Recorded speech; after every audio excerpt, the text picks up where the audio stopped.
되는 일합니다.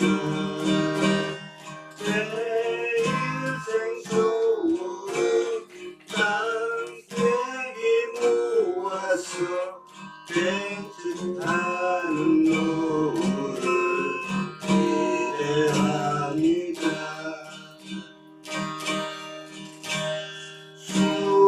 수석동 가까이 사려하는 내가 부탁되는 일합니다. 내 인생 속으로 땀떼기 모아서 땡볕하는 노을을 기대합니다.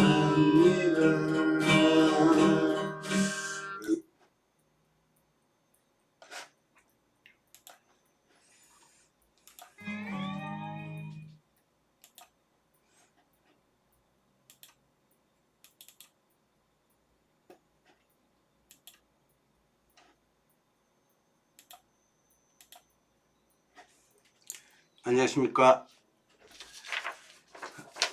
대한민국 국민이면 성실하고 건강한 일반 국민이면 평범한 일반 상식으로 판단하고 살아도 크게 낭패보지 않는 그런 사회를 꿈꾸는 잠잠 산악회 시간이 돌아왔습니다. 우리는 민주주의 사회고 지방자치제도를 다시 도입해서 자치를 실시하고 있는 나라입니다. 민주사회에서 시민들에게, 국민들에게 큰 영향을 미치는 그런 정책을 추진하려면 그 정책 추진 과정이 절차적 민주주의를 지켜야 된다고 생각합니다. 절차적 민주주의란 어떤 시민, 어떤 국민도 소외되지 않고 논의 과정에서 모두가 참여해서 때론 논쟁하고 때론 싸우면서 서로 조율하고 또 상대방에게 나를 이해시키려고 최선의 노력을 다하고 또 상대방의 말을 열심히 들여보려고 이렇게 인내력을 가지고 들어주고 그런 과정을 통해서 서로 간의 이해도 깊어지고 그렇게 하면서 오래 걸려도 그 사회적인 합의를 이루어갈 수 있는 거라고 생각합니다. 지난번에도 말씀드렸던 것 같은데요. 2000년대 말에 우리 4대강 사업을 했죠. 전 국민이 그 정책에 대해서 참여했습니까? 못했다고 생각합니다. 졸속으로 결정하고 내임기 내 공사가 다 끝났죠. 다시 MB 정권이었는데요. 제가 외국의 사례를 한번 들어보겠습니다. 영국에 가면 템즈강 하류에 세븐시라고 있습니다. 세븐시라고 뭐 7개 동네가 모여진 그런 도시 같아요. 세븐입니다. 세븐. 그 도시가 템즈강 하류에서 이제 상류에서 빗물, 비가 와서 유량이 커지고 바닷물이 만조가 되면은 이렇게 두 물이 만나면서 이제 수위가 높아져서 홍수 피해를 많이 봤다고 해요. 그래서 그 도시에서는 이 홍수를 좀 줄여보고자 정책을 내놓은 것이 바닷물에 만조 때 바닷물을 막자. 오히려 막은 다음에 그거를 비가 안 올 때는 역류시켰다가 모아놨다가 내보내면서 조력발전하자 해서 조력발전소 정책을 내놨습니다. 이 정책을 내놓자 시민들이 갈갈이 찢겨서 논쟁을 했습니다. 논쟁을 해서 몇 년간 했냐면 장장 19년을 했습니다. 그 세븐시 조력발전 계획에 대해서 19년 동안 그 공무원, 전문가, 시민, 각계각층의 시민이 다 참여해서 아주 지루한 논쟁을 했죠. 그리고 19년 만에 합의가 되었습니다. 제가 8년 전까지 가로림 지키기 운동을 했었습니다. 그때 당시에 이 세븐시티의 시의회 의장님이 공식 발표한 내용을 제가 받아서 번역한 적이 있어요. 그 내용이 우리 세븐시는 조력발전소 건설을 하지 않겠다고 합의하였습니다. 그렇게 되어 있습니다. 무려 19년 동안 그 공로를 하고 우리나라 사람들이 대개 볼 때 그러한 논의 과정을 헛된 시간을 보냈다, 헛된 공론이었다, 이런 말씀을 많이 하실 텐데요. 그 민주사회의 합의 과정이란 이렇게 어려운 겁니다. 굉장히 그 지난한 과정을 거쳐서 합의에 가야만 시민들이 더 많이 인지하고 더 많이 동의해 줄 수 있다고 생각합니다. 그 제가 오늘 그 민주주의의 절차적 민주주의에 대해서 말씀을 드렸습니다. 그 우리나라가 자본주의라고 하잖아요. 그 자본주의의 아버지가 누굽니까? 아담 스미스 아니겠습니까? 제가 30년 전에 그 아담 스미스의 국부론을 읽은 적 있어요. 30년이 좀 넘었네요. 근데 거기에 우리 자본주의 사회의 시장경제 체제, 보이지 않는 손의 작동의 대전제가 뭐였냐면 상품 정보의 완전 공개입니다. 동시 공유. 그러니까 정보에 대해. 근데 우리 서산 시민들도 또 서산시가 아니라 다른 지역 자치단체 시민들이라도 한번 같이 생각해 봅시다. 우리 자치단체에서 중요한 정책 결정에 대해서 그렇게 정보를 완전히 공개하고 모든 시민들이 동시에 정보를 접하고 동시에 고민해 보고 있는가. 그렇게 못하더라도 최대한 많은 시민 각계각층을 참여시키고 있는가. 시민의 공론이라 합시고 있어 일반 위원회 조그만 거 하나 만들어 놓고 다 거기다 책임을 떠밀지 않는가. 이런 한번 생각을 해 보십시오. 그렇지 못할 겁니다. 그리고 이제 현대 사회에서 가장 중요한 권력이 뭡니까? 저는 종종 골빈 토플러라고 하는데, 엘빈 토플러가 1970년대 제3의 물결에서부터 미래 쇼크, 권력이동 등의 창의 조서에서 처음부터 끝까지 주장하는 것이 무엇이냐면 정보의 중요성입니다. 우리 서산시 같은 경우에는 개발정보겠죠. 더군다나 가장 큰 그 상권이 조성된다는 터미널 이전이 어마어마한 정보죠. 이 터미널 이전 정보가 지난 6년 동안 우리 지역에서 제대로 흘러왔는지, 어떻게 됐는데 요즘 매일같이 뉴스에 나오고 TJB 뉴스 보셨을 겁니다. 신문에 나오고 이게 어떻게 된 것인가, 정당하게 했는데 이렇게 하는가, 그 점에 대해서 짚어보겠습니다. 제가 저희 개인적 이론이나 편견이 아니고 그 뉴스와 그 요즘 지역사회에서 정의당 서산태안위원회 위원장님이 맹활약하고 계시죠? 그 TJB와 그 정의당 지역위원회의 주장을 뒷받침할 수 있는, 그렇게 생각할 수밖에 없는 그 정보를 보여드리겠습니다. 이 정보는 제가 자작한 것이 아니고 서산시에 제가 정보공개 청구를 해서 그렇게 해서 얻어낸 정보를 가지고 제가 여러분에게 안내해 드리겠습니다. 자, 우선 그 정보를 보여드리기 전에 전제 조건으로 보여드릴 것이 있습니다.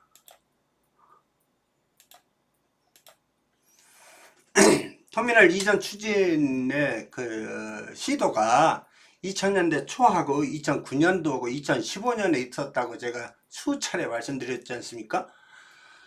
그 2009년도 12월에 지난회에 제가 보여드렸죠. 기사를 2009년도 12월에 용역을 주었습니다. 용역을 주면 발주하고 다음날 결과가 나오는 거 아니지 않습니까? 그 2015년 5월 18일 날에도 용역을 주었는데 그 용역 결과물 납품을 8개월 후로 이렇게 제시했습니다. 그런데 2009년 12월에 유상권 시장님 때는 후보지를 세 군데로 뒀기 때문에 더 걸렸으면 걸렸지 덜 걸리지는 않았을 거라고 생각합니다. 그래서 2009년이 아니라 2010년 하반기에 유상권 시장님 때는 터미널 이전에 대한 용역만 하고 포기됐을 거라고 충분히 어렵지 않게 짐작할 수 있죠. 그런데 2010년 후반이나 2011년쯤에 포기된 터미널 사업이 어떻게 돼서 2015년 1월 30일 기사를 보면 서산대한신문이라고 지난후에 보여드렸죠. 당시 서산시장이 동문 이동 주민과의 대화에서 터미널 이전 내 임기 내 첫 삽뜨겠다고 발표를 합니다. 시민 여러분, 이런 중대한 정책을 발표하는데 1월 30일 날 아침에 일어나자마자 이 아이디어가 떠올라서 그날로 발표할 리는 없지 않습니까? 그러니까 1월 30일 날 주민과의 대화 이전에 적어도 6개월이건 아니면 1년이건 그 이전에 이 발상을 시작했다는 뜻이겠죠. 실무진한테도 후보가 될 만한 뭐 지역의 여러 가지 그 사정이라든가 여건을 살펴보고 나서 본인이 터미널 옮겨야 되겠다고 결정하지 않았겠습니까? 그랬으니까 어떤 기초적인 구상이 섰으니까 주민한테 발표했겠죠. 자치단체 장이 오늘 아침 일어나서 퍼뜩 든 생각을 가지고 정책이라고 시민한테 발표하지는 않을 겁니다. 그러므로 터미널 이전 의도를 2015년 1월 30일에 발표했으므로 그런 구상을 시작한 건 적어도 6개월 이전, 그러니까 2014년 6월쯤 그 이전일 수도 있다고 보는 게 합리적이라고 생각하겠습니다. 제 생각에 동의하지 않으시면 댓글로 이의를 제기하고 반박해 주십시오.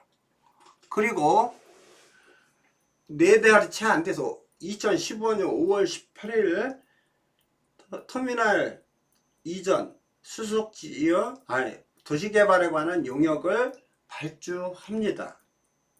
1억 7천여만 원으로 알고 있어요. 그것을 해서 8개월 정도 후에 그 결과분을 납품받고 제가 정보공개 청구해서 받는데 가진 애를 쓰고 2020년이 다 되어서야 받았다고 했습니다. 그래서 2017년 9월에 수석지구 도시개발 및 복합터미널 건립 사업에 대해서 중앙정부 투용심사를 신청했다고 제가 전화로 확인했습니다. 도시과에. 그거는 제가 여러가지 그 정보공개 청구하는 과정에서 투용심사 결과가 나왔으면 언제 신청했는지도 알아야 되기 때문에 전화로 확인했습니다.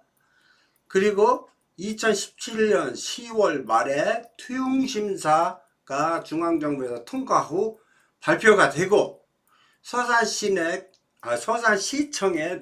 그 각 구하로 내부 공문이 하달됩니다. 그래서 그 이후로는 서산 시민에게 우리 복합터미널 방식으로 하겠다. 그것은 수석동이다. 수석동으로 옮기는데 그 도시개발과 함께 병행한다. 이렇게 발표합니다. 시청자 여러분, 제가 이렇게 말씀드렸는데요. 여기 2015년 1월 30일에서 2017년 10월 말 11월 그때 수석동으로 그 복합터미널 세우고 신도시 개발한다는 발표가 있는 그 사이에 공식적으로 서산시가 터미널은 수석동으로 옮긴다고 공식적으로 발표한 문건이 있으면 저에게 제보해 주십시오. 저는 아무리 검색해도 2015년 1월 30일과 2017년 10월 말 서산시가 발표한 그 사이에는 서산 터미널을 수석동으로 옮긴다는 그런 발표를 눈을 씻고 찾아보려고 해도 찾아볼 수가 없었습니다. 심지어 2018년 19년 계속해서 용역 그리고 투용심사에 관한 정보공개 청구를 했는데, 제가 1회에서 말씀드렸을 거예요. 7번이나 허탕치고 안 주고 그 정보의 부존재니 그 공개 청구를 교통과로 배정했다는 등 이런 설명을 드린 적이 있습니다. 그러니까요, 굉장히 중요한 말씀 드리는 겁니다. 2015년 1월 30일부터 2017년 10월 말까지 서산 시민이 공식 발표가 없는데 불구하고 터미널이 수석동으로 간다고 인식했다면 이거 뭔가 새 나간 거가 아니겠습니까? 다시 말씀드리면 서산시가 이 투용심사가 통과되고 언론에 수석동으로 옮긴다고까지 했는데도 제가 정보공개 청구했는데 정보를 공개하지 않았습니다. 2020년에 다 되도록까지 저에게 정보를 안 주려고 애쓴 건지 안 줬습니다. 터미널 자리가 정해지지 않았다는 등. 그러므로 시민 여러분, 2015년 1월 30일과 2017년 10월 말 사이에 서산 시민사회 기업인이든 일반 시민이든 상인이건 학생이건 누구라도 터미널이 수석동으로 옮겨질 거라는 시청의 그 정보를 알고 있었던 사람이 있었으면 문제가 터지는 겁니다. 제 말이 합리적이 아닌지 한번 반박을 해 보십시오. 자, 이런 과정을 겪어서 투용심사를 신청한 게 2017년 9월이라고 그랬죠? 자, 결과가 10월에 나왔습니다. 그러면 길게 잡아서 2달 가까운 한 달이라고 합시다. 한 달 50일 정도 된다고 합시다. 그럼 최대로 잡아서 한 달 50일 동안 중앙부처가, 농림과니 이런 중앙부처가 서산에 와서 서산 시내를 둘러보면서 터미널을 옮기고 도시개발을 했으면 좋을 후보지들을 다 둘러보고 심사했다는 말일까요? 아닐까요? 이게 1번입니다. 그러니까 투용심사를 서산시가 수석동이라고 정해지도 않고 신청을 했는데 중앙정부가 내려와서 서산을 다 샅샅이 둘러보고 수석동으로 해라 이렇게 정했다고 보는 게 합리적이라는 게 1번. 2번, 투용심사 신청 자체가 수석동으로 정해놓고 서산시가 수석동 이렇게 할 테니 이걸 심사해 주십시오 하고 올렸다라고 생각하는 게 2번. 시민 여러분은 1번과 2번 중에서 어떤 것이 합리적이고 합당하다고 생각하십니까? 저는 서산시가 올린 계획서 심사 신청서 자체에 수석동이 들어있다고 생각합니다. 여러분이 한번 고민해 보십시오. 저는 물론 제가 도시 전문가 아닙니다. NGO 활동가였습니다. NGO 활동가는 이렇게 자료를 보고 말씀드리는 겁니다. 그래서 어떤 사안은 실기했다고 그러죠. 시기를 놓쳐서 비판을 못할 때도 있습니다. 왜? NGO도 그래도 공신력이 있어야죠. 맨날 입만 벌리면 근거 없이 떠들면 되겠습니까? 아무런 보수나 수익도 없이 봉사활동 하다시피 하는데요, 애쓰고 욕먹는 것보다 더 바보 같은 짓 없지 않습니까? 그래서요, 다시 제가 투용심사 결과서를 보여드릴 텐데요, 되게 중요한 겁니다. 2015년 1월 30일 서산시장이 내임길에 첫삽 뜨겠다 이 말과 2017년 10월 말 투용심사 통과 후 시민들한테 발표한 이 사이에 터미널은 수석동으로 옮긴다는 발표문이나 어떤 정보를 받으신 분이 있으면 제게 제보해 주십시오. 제가 기자도 해봐서 기자는 제보자를 목숨 걸고 보호해 주는 겁니다. 저를 믿고 한번 제보해 주십시오. 어떤 통지를 받았거나 전화를 받았으면요. 저는 이 기간 동안 2년 한 8, 9개월 되죠? 2년 8, 9개월 사이에 그런 정보가 새나가는 것 자체가 불법이라고 생각하는 사람입니다. 이따가 또 보여드릴 게 있습니다. 여태까지 제가 수십 차례 물어보고 정보공개 청구해도, 그리고 검색을 아무리 해도 이 두 기간 사이에 정보가 나가지 않고 발표했다는 그런 흔적이 없습니다. 제가 옛날 동영상 뉴스도 찾아봤습니다. 그랬더니 거기에서도 아직 정해진 바가 없다 이런 식으로 얘기합니다. 2016년 17년. 자, 이제 도시개발 및 복합터미널 건립이 중앙투용심사를 거쳐서 승인을 받은 결과물을 보여드리겠습니다. 이건 서산시가 저한테 준 정보입니다. 저는 이렇게 색깔 넣어 가지고 이렇게 이쁘게 만들 줄 모릅니다. 네. 17년 제4차 지방재정 중앙투자심사 결과죠. 여기서 보면 광역면 시군면 충남 서산시 사업명은 보십시오. 분명히 이렇게 되어 있습니다. 서산 수석지구 도시개발 사업이라고 명시되어 있죠. 그러니까 이 수석지구라는 걸 서산시가 명시해서 이 심사를 신청했는지, 중앙부처 직원들이 많이 한 4,000명쯤 내려와서 서산시를 샅샅이 훑은 다음에 수석지구를 하야라고 정해진 지 이 차이가 되게 큰 거죠. 저는 서산시가 정해서 신청했다고 보는 사람입니다. 자, 이때 사업기간이 2018년부터 22년까지라고 있습니다. 사업량은 도시개발 86만 제곱미터. 제가 계산해보니까 한 26만 평 됩니다. 지금은 맹종호 시장 들어서 절반으로 줄어들었죠. 이 문제는 다음 시간에 하겠습니다. 제가 도심의 공동안이 버스 터미널 업자는 왜 이거에 응하지 않았을까, 이런 거를 굳이 도시 전문가 교수님이 아니라도, 이 방송의 모토가 뭡니까? 일반 상식으로만 판단해도 이 사회를 살아가는데 낭패를 보지 않는 그런 잠수함 산악회 정신이라고 했지 않습니까? 일반 상식으로만, 특히 저같이 NGO 활동을 했던 사람이 상식으로 판단했을 때 이게 합당한지 이야기는 다음 시간에 다시 해보겠습니다. 자, 사업비는 얼마냐면 시비가 45억입니다. 기는 이거 기업이겠죠. 그렇죠? 1458억입니다. 1358억입니다.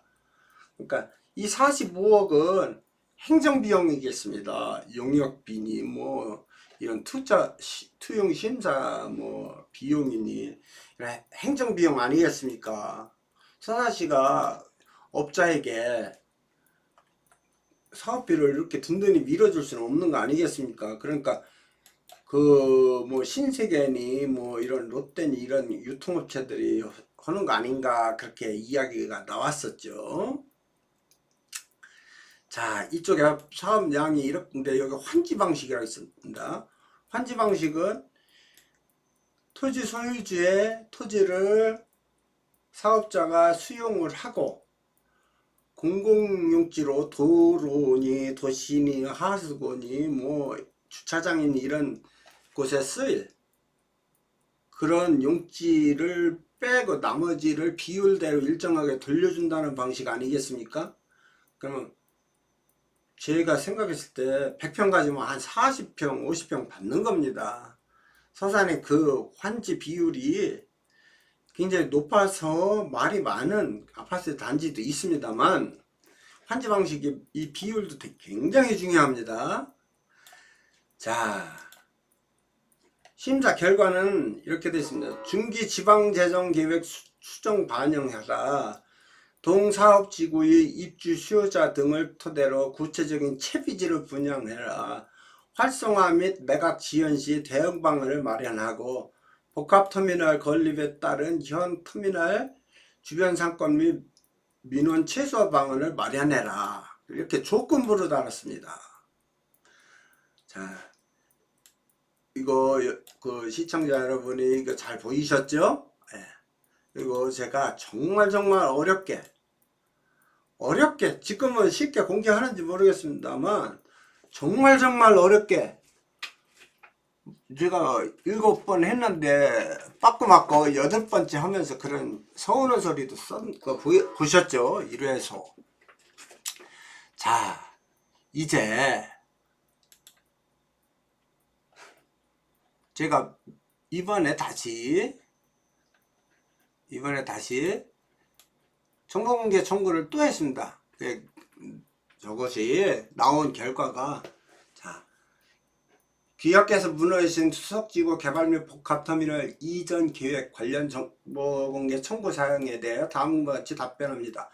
2015년에 17년 4일 당년 당시 복합터미널 이전 추진 방식에 대하여 방법과 절차, 시공사, 계획, 추진업체 등 업체에게 어떤 방식으로 사업을 맡기려 한 것인지 등, 또 현재 맹종호 시장의 추진 방식에 대해 방법과 절차 등은 수석지구 도시개발사업은 복합터미널 부지를 포함하여 인구중과 추이와 시 재정 형편을 감안하여 규모를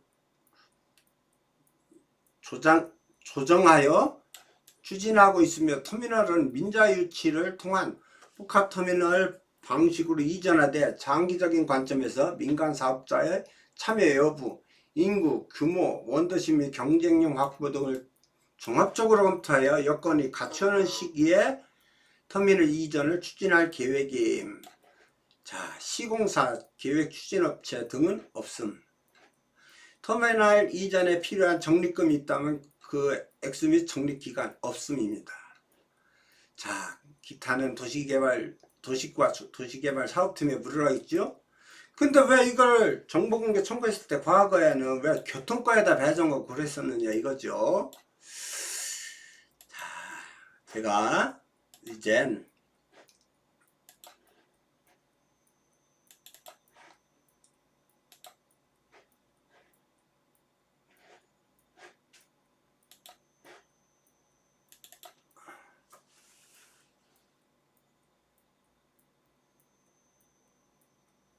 자, 여기에 이 부흥 테두리 안에가 성림동입니다.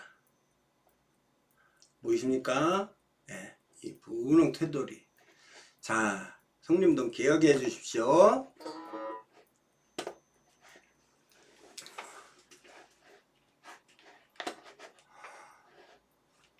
그거 참. 요거가 현재 이 분홍 테두리가 수석동입니다. 시내에서 이만큼 떨어져 있죠. 자, 시내 북쪽 부분입니다. 여기가 온석동입니다. 온석동이라고 되어 있습니다. 자, 이 분홍색 부분이 잠홍동입니다.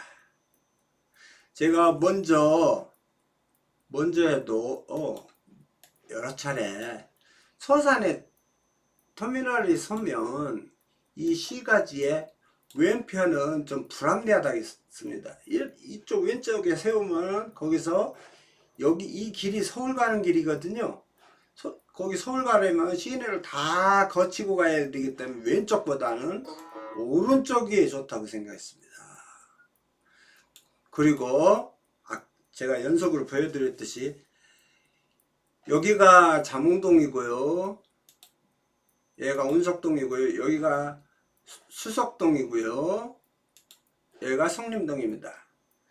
잘 보면 이 별 바깥에 이렇게 새로 난 외곽도로와 의료원 사거리에서 이 외곽도로 사이에는 시가지가 채워져 있지 않습니다. 그리고 여기에 논과 밭이 분명히 있습니다. 그렇다면 이 터미널이라는 변수를 빼면 서산에서 토지거래가 잘 이루어질 것이라고 예상되는 곳은 이쪽에 왼쪽에 성남동 쪽에 여기 그 중흥 E클래스 그 옆에 거기 그 외곽도로 사이에 또는 밭이 많지 않습니까? 이쪽 그 세무서 사거리 쪽에도 그 개발되지 않은 토지가 많고요. 중앙고등학교 주변에도 많습니다. 여기 잠원동도 바로 이 도로, 서울 가는 도로 옆이라 여기도 개발 여지가 많습니다. 그리고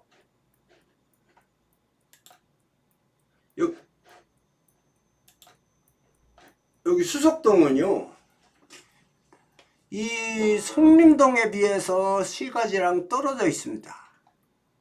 그렇죠? 그러니까 터미널이라는 변수가 없으면 여기는 토지 거래가 사실은 이 성림동이나 장흥동에 비해서 토지 거래가 이루어질 메리트가 적습니다. 이루어질 메리트가. 그리고 이쪽이 이 위쪽에가 온석동입니다. 이쪽이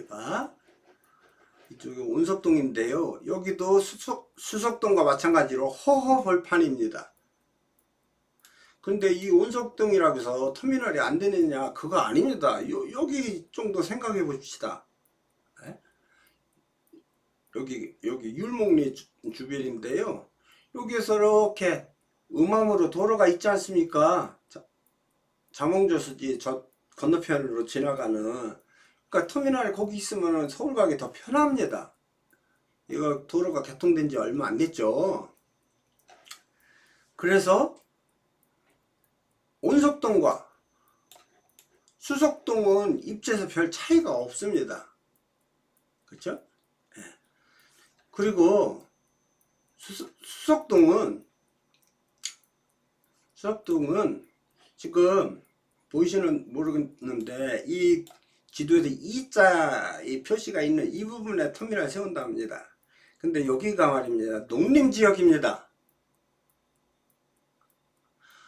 부동산 투자해 보신 분은 잘 아시겠지만요, 농림지에 농지를 구입하려면 농사 지을 마음으로 구입한다고 보지 않습니까?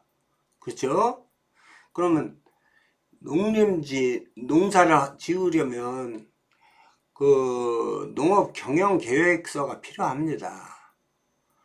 그럼 농사가 우리나라에서, 우리 사회에서 부가가치가 가장이라고는 그렇지만 상당히 낮은 편에 속하는 산업이죠. 그러니까 고정비용인 토지가 평당 10,000원, 20,000원인 농토를 두고 굳이 15만원 얻은 게 100만원 되고 200만원 되고 200만원, 300만원 불러쌌고 이런 토지를 사가지고 농사져서 농사가 돈이 되겠습니까? 안 되죠. 그렇지 않습니까? 그 절차를 어떻게 개인이 감당하겠습니까? 자,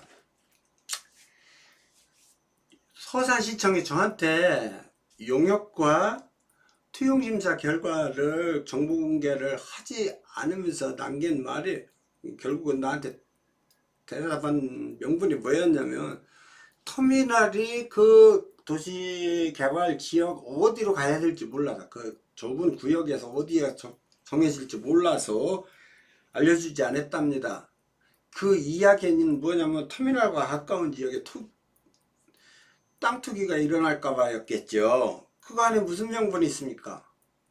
그렇다면요, 땅 투기가 걱정이 되었으면 그게 합리적이고 정당하게, 온당하게 그 사업을 추진했다면, 아니 자신들이 내부적으로 정리했던 수석동 지역을 투기 과열 방지 지구 신청을 하거나 중앙정부에, 아니면 토지거래 허가 지역으로 해서 투기를 방지해야 정당한 거 아니겠습니까?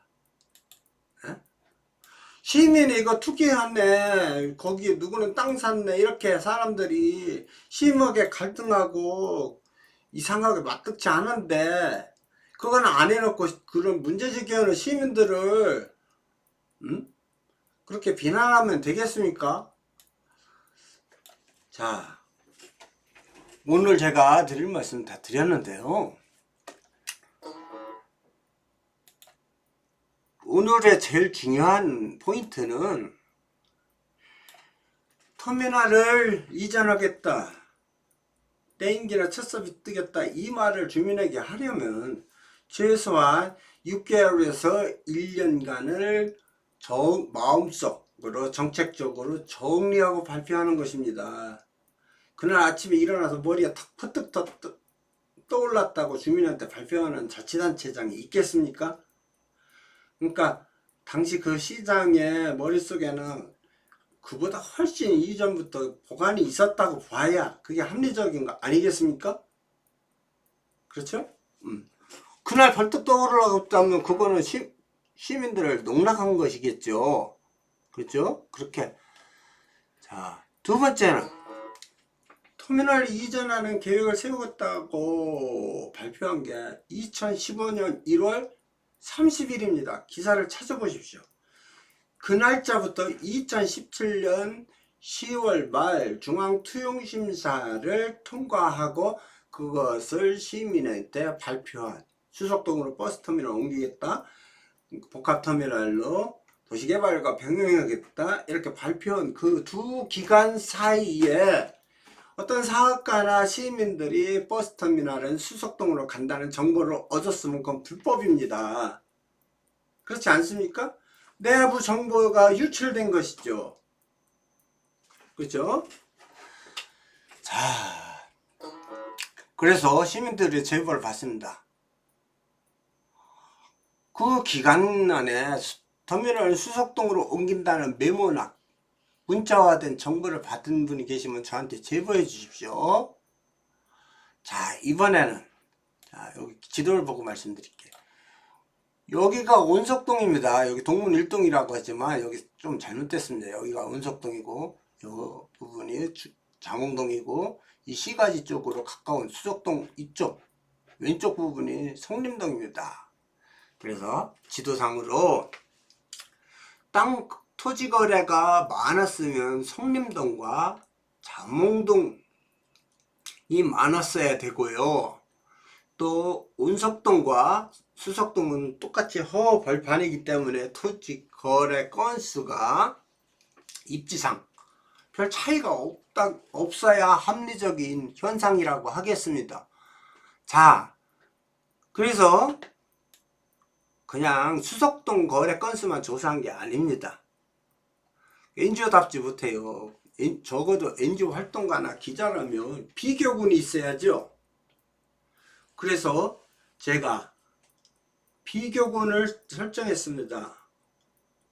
온석동과 수석동이 비슷하니까 온석동과 수석동의 토지거래 건수를 2011, 12년경부터 2018년까지 토지거래 건수를 거래, 매매에 의해 발생하는 세금 납부 실적 가지고 소사시가 공개해라, 그렇게 받은 게 있고요. 또 수석동의 바로 옆동인 성림동의 토지거래 건수 실적을 공개하라고 해서 제가 받았습니다. 그거는 도시과 이런 것이 아니라 세무과 아니겠습니까? 그건 쉽게 받았습니다. 오히려. 자, 여기 있는데요. 자, 보십시오. 하나씩 보여드릴게요. 자, 제가 이거는 했는데요. 제가 이거는 처음에 보이시나요? 처음에 이거는 제가 판단을 오류했습니다. 수석동 부동산 실거래 신고 현황이라고 그랬는데요. 이거는 토지, 건축, 공동주택, 단독주택 다 포함된 겁니다. 그래서 이거는 효용이 좀 떨어지는 것이라 다시 했습니다.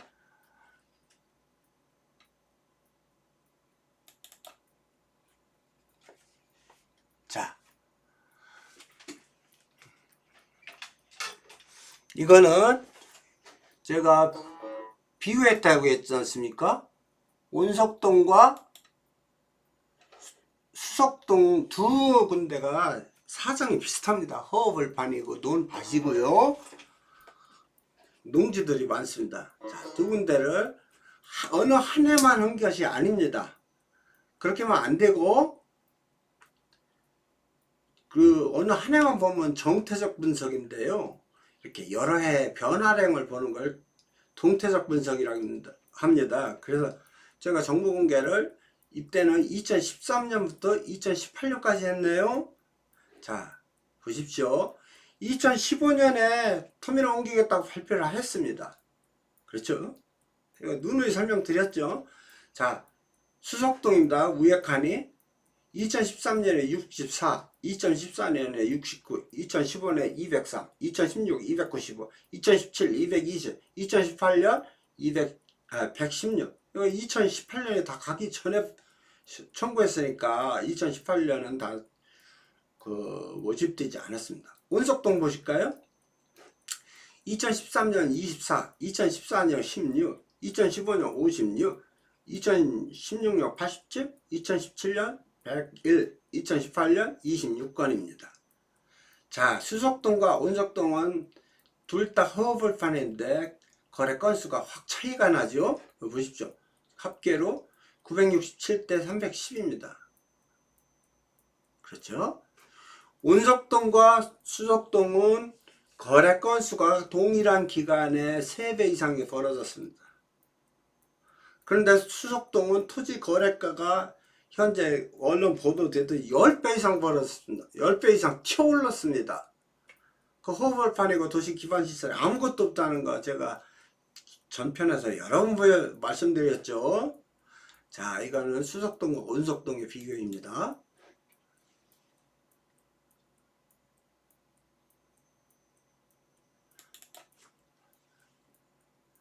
자, 이번은 수석동 바로 옆동 오히려 터미널 변수가 없으면은 토지 거래가 더 많이 벌어질, 도심지와 가깝기 때문에, 그리고 거기 아직 개발 안 된 땅이 많거든요. 자, 오른쪽에 더 이런 식입니다. 여기 2013년에 82, 2014년에 116, 2015년에 268, 2016년에 151, 2017년에 152, 2018년에 38. 자, 이걸 보면요, 수석동 바로 옆에 땅이 저기 동네입니다. 2015년에 거의 2배 됐죠? 2배가 넘게. 그런데 여기 2016년부터 다시 잠잠해집니다. 저는 이렇게 해석했습니다. 여기가 아닌가 봐. 2017년에도 152. 조금 2013년보다 늘어난 상태이긴 합니다만 2015년보다는 줄었습니다. 아까 그거 기억하세요? 수석동은 2015년에 늘어났지만 2016년 더 늘어나고 2017년 더 늘어나고 2018년은 중간이었습니다. 근데 성림동은 2015년에 거기 바로 옆이니까 많이 샀는데요. 2016년부터는 여기 아닌가 봐 이렇게 다시 줄어들었습니다. 2018년에 확 줄어들었죠.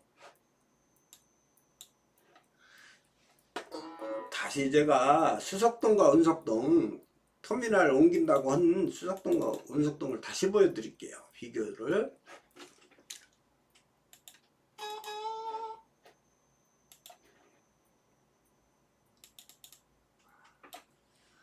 제가 이 페이지 못 보여드립니다. 거기는 지번이 나올 수 있기 때문에 보여드릴 수 없습니다. 저기 엑셀은 여기 아래에 1페이지 2페이지 있잖아요. 시트로 제가 이거 하느라고 많이 배웁니다. 지금 수석동 온석동 토지 실거래 신고 필지 수 이랬는데 오른쪽이 2013년이고 맨 왼쪽이 2018년입니다. 2013년에 64건이었던 게 2014년에 69건인데 2015년에 3배가 넘게 늘었죠? 2016년에 더 늘어납니다. 2017년도 새벽에 넘게 늘어나 있습니다. 2018년은 중간입니다. 중간에 제가 청구했으니까요. 온석동은 2014년 16인데 이거는 굳이 치자면 3배인데요. 건수가 자체적으로 절대적으로 많지가 않잖아요. 2016년에는 87번, 2017년은 101번, 2018년은 26번입니다. 이게 뭐를 의미할까? 이거는 뭐 통계 전문가들이 해석해 주시면 고맙겠습니다만 저는 이렇게 해석했습니다. 당시에 이거 몇 년 된 자료입니다. 3년 정도 된 자료입니다. 2년, 3년. 당시에는 2015년에 17년 사이에는 옛날 2010년대 그 추진 후보지 이야기가 있었으니까 또 추진한다고 하니까 온석동, 성림동도 땅을 일정 부분 샀다고 봅니다. 근데 어느 순간에 여기 아닌가 봐 해서 이게 폭발적으로 늘어나지 않았습니다. 오로지 수석동만 폭발적으로 늘어났고 땅값만 10배 이상 올랐습니다. 이런 문제가 있기 때문에 문제 제기를 했던 거고요. 저는 이 정보를 상인들, 시민단체들, 정당들과 공유를 했습니다. 이미. 그래서 2년 이상 됐습니다. 그리고 이런 것이 기반이 됐기 때문에 우리 정의당 서산태안위원회 위원장이 그렇게 확신을 가지고 조사해 달라고 하는 거 아니겠습니까? 그리고 이런 근거 있는 자료를 가지고 문제 제기하기 때문에 TJB에서 연속으로 보도하는 거 아니겠습니까? 일반 지면 신문도 지금 쓰고 있더라고요.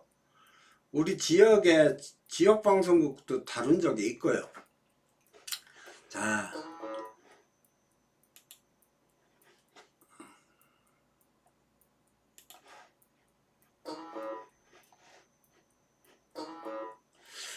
이거 마우스가 왜 이렇게 말을 안 들어주세요.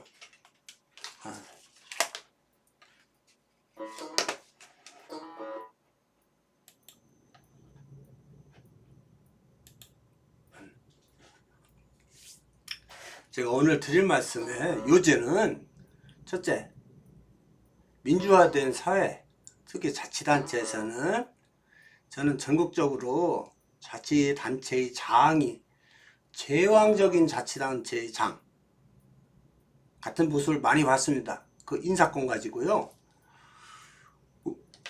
그 시청자 여러분, 지금 연일 방송하는 내용은 제 채널의 내용은 대부분 사건은 충남 서산시에 발생했지만 이런 사안은 전국적인 사안이 될 수 있다는 말씀을 드립니다. 지역에서 자치단체의 장이 다른 지역의 NGO 회원들도 동의하실 건데요.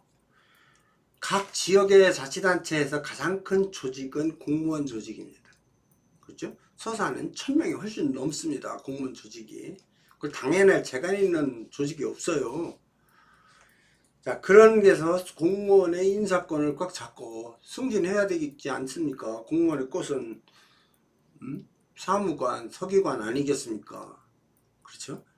그걸 꽉 잡고서는 공무원 조직을 장악해 나가면 자치단체의 장은 작은 그 유럽의 공국 같은 그런 공국의 왕처럼 되는 겁니다. 근데요, 우리가 민주적인 사회에 산다면 우선 민주 시민들께서 일상을 사는데 이런 큰 정책에 대해서 굳이 다 전문가가 돼야 되는 거 아니지 않습니까? 일반적인 상식, 누가 조금만 저 같은 사람들이 조금만 노력해서 얻은 정보로 저렇게 해주면 아 그렇구나 하고 판단할 수 있는 그런 사회가 건강한 사회 아니겠습니까? 어떤 특별한 개발 계획 같은 걸 어떤 사람은 전혀 모르고 아직도 어떻게 되는지 모르고 어떤 사람 처음부터 알고 다 깨고 있으면 그건 불공평한 사회라고 생각합니다. 그 정보가 얼마나 중요한지는 제가 아니고 미래학자 엘빈 토플러가 1970년부터 계속 외쳤던 거예요. 정보가 권력이다. 최초의 권력은 피였지 않습니까? 혈연관계. 그리고 왕의 아들이 왕이 되고, 그죠? 두 번째 탄생한 권력이 금력이었습니다. 돈이 권력이었죠. 우리나라 아직도 돈이 권력이지 않습니까? 근데 앞으로 가면 갈수록 정보라고 했습니다.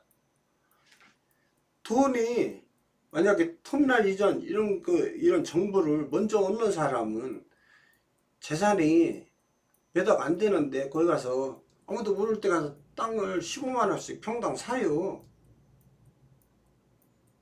그런데 정보가 없으면 재산 1조 원이어도 그거 못 사지 않습니까?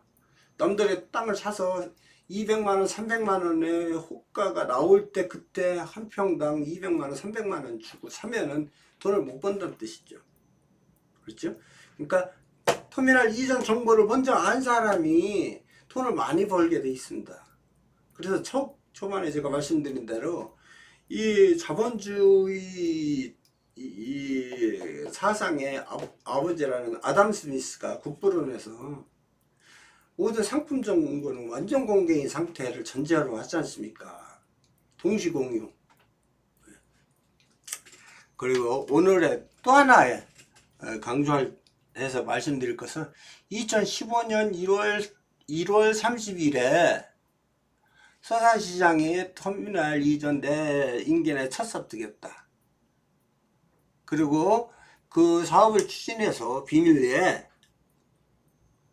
2017년 10월 말에 중앙투흉심사를 승인을 통과하고, 그러고 나서 언론지상에 수석동으로 도시개발과 복합터미널 건립을 병행하겠다. 그렇게 발표합니다. 그러면 2015년과 2017년 이 사이에 이 정보가 수석동으로 터미널을 옮겨질 거라는 이 정보가 일반 시민들이나 투기꾼이나 어떤 사업가들에게 흘러가느냐가 아주 자치의 성패를 좌우하는 중요한 일이에요. 이걸 수사 안 합니까? 그걸 제가 보여드렸지 않습니까? 비슷한 여건에 세계 도움을 토지거래 건수를 제가 만든 게 아니라 서산시한테 정보공개 청구해서 받은 겁니다. 그런데 유독 수석동만 폭증했잖아요, 거래가.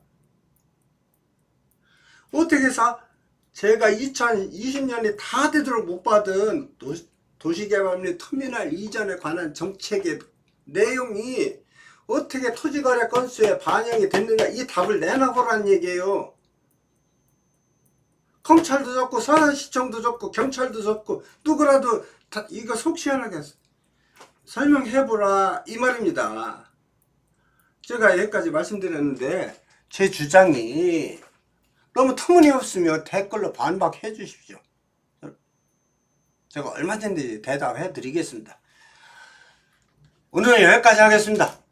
화딱지 나는데요, 다음 시간에는 왜 도시 상권, 동부시장, 터미널이 그렇게 쇠락해 가는지 그 점을 저희 젊었을 때 경험을 통해서, 현실을 통해서 말씀드리는 시간을 가지고요, 본 터미널과 도시개발 이 정책 추진이 왜 문제인지 다시 한번 말씀드리는 시간 갖겠습니다. 오늘 여기까지 하겠습니다. 안녕히 계십시오.